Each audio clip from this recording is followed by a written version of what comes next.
So in the last video, I explained how we have to take a big picture look and the details must fit the big picture. If the details don't fit the big picture, then our interpretation of the details have to be off. When you fix a Rubik's Cube, all the colors have to match. I can't just get the red and the blue and then, have the green and the yellow all mixed up. Either everything fits, you have a red side, a blue side, a green side, or I haven't finished or I haven't solved the cube. The Bible is the same way. If all the pieces don't fit, if all the colors don't match, then my interpretations are off. And everything has to go under the four kingdoms and then the Most High's rulership. I said in my previous video that the details are about how the Most High will bring an end to the current kingdom, right? And Christ's rulership begins on earth and is an extension of the Most High's kingdom. He has to rule according to the Most High's laws, his statutes, and his commandments.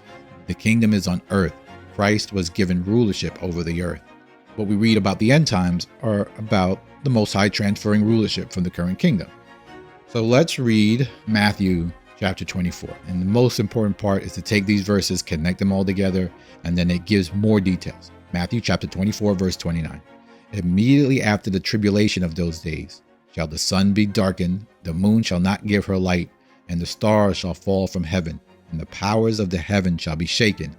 And there shall appear the sign of the Son of Man in heaven, and then shall all the tribes of the earth mourn, and they shall see the Son of Man coming in the clouds of heaven with power and great glory. In verse 29, we have the transition. When Christ comes, he's coming as ruler of the earth. That's why he says he's coming with the clouds of heaven. In other words, he's coming with power and people to take over the earth. And in 29, we have some of the details. Now, these details are a little cloudy, so we have to read other places to get a better understanding on what will lead up to Christ coming, the fourth kingdom being destroyed, and Christ taking over rulership of the earth. All we have to do is find other linked verses to sort of give more details to this. And that's what we're going to do in all these videos going forward. Not every video, but just adding more details to this transition. Let's read Luke 21, verse 25. And there shall be signs in the sun and in the moon and the stars upon the earth, distress of nations, with perplexity, the sea and the waves roaring, men's hearts failing them for fear, looking on those things which shall be coming on the earth, for the powers of heaven shall be shaken.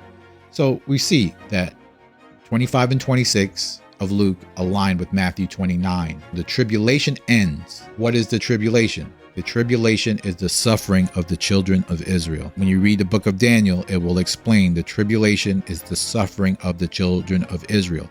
And that's the end of the fourth kingdom. Each kingdom oppresses the children of Israel. The tribulation is not on the entire world. Well, the world is suffering under this rulership of this new Babylon. But as we read in Matthew 30, it says, tribes of the earth shall mourn. The families that are now in rulership, there's one particular family that's in rulership, but that family has also extended their rulership to other families, and they are living it up right now.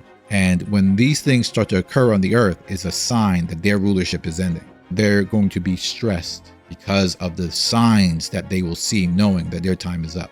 Let's add more details to that in Isaiah chapter 13, verse 10. For the stars of the heaven and the constellations thereof shall not give their light. The sun shall be darkened in its going forth, and the moon shall not cause her light to shine. And I will punish the world for their evil and the wicked for their iniquity. And I will cause the arrogancy of the proud to cease. And I will lay low the haughtiness of the terrible. We see we can align Isaiah 13, verse 10 with Luke chapter 21, 25 and 26, and Matthew 24, 29. All these are linked. These are the same event. And when it says men's hearts failing them for fear, knowing that their time is up in Luke, and in Matthew 30, it says, then shall the tribes of the earth mourn. And then they're going to see the Son of Man coming. Isaiah 11 says, I will punish the world for their evil. This is just the end of this particular kingdom, their rulership. And the Most High is going to destroy them. Without our help, nothing we can do but sit and watch. And the question is, why is he going to do this? Which is, of course, to set up his kingdom, which Christ will rule and the children of Israel. Well, how do we know that? Isaiah chapter 13 goes into great detail on what the Most High plans on doing. And when we read it, understand it, we know that it's a war. It goes into great detail about the war. Chapter 13 is about a war.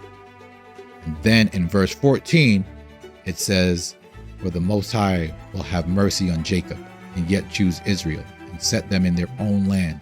And the strangers shall be joined to them, and they shall cleave to the house of Jacob." The Most High is doing all this to uplift the children of Abraham, Isaac, and Jacob. That's the whole purpose of this event. Christ will rule over them, but they will have rulers amongst themselves. Children of Israel will have selected rulers over it. Christ is the chief ruler. And then how do we know more? We read Isaiah chapter 24, verse 23. "The moon shall be confounded, and the sun ashamed, when the Most High of hosts shall reign in Mount Zion and in Jerusalem, and before his ancients gloriously." So we see again, all these verses are all linked. The moon shall be confounded in Isaiah 24. In Isaiah chapter 13, it says, "The stars of heaven and the constellations thereof shall not give their light, and the moon shall not cause her light to shine." Luke 21 says there shall be signs in the sun and the moon. And Matthew 29 also says the moon will not give her light. And this is all describing the war. Chapter 13 is about a war, but they're talking about the sun and the moon not giving their light. It's talking about a war. That's why when I say in my videos, there's nothing left but a war. There's a particular time that this war is going to start. Maybe not in my lifetime, I don't know. But I could just tell you as a surety, this war will occur. To sum this all up, we see all these verses aligned. They're all talking about the same event. We can't make it what we want it to be. Big picture, details, and we get a better understanding, and then we can decide if we want to believe it or not.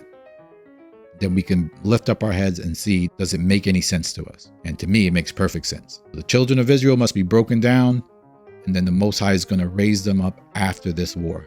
That's it for today. Thank you for watching, and I will see you in the next video.